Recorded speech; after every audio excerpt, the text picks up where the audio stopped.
Hello everyone and welcome back to another video from Wake&Tech. In this video, I'm going to show you how to sign up and create a new account on Match.com. So let's get started right away. First of all, open up your web browser and then in the address bar type in Match.com and press enter.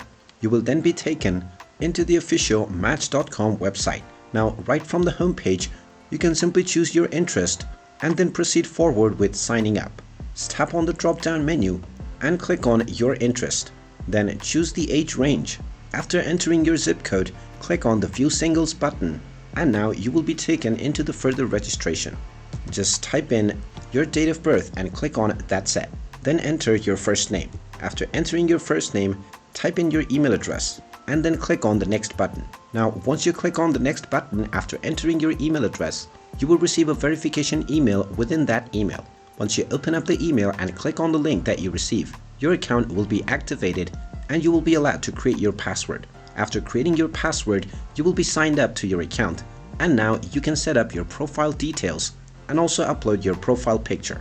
And there you have it. That is how easy it is to sign up and create a new account on Match.com. If you find this video helpful, make sure you hit that like button and subscribe to our channel if you haven't done so already.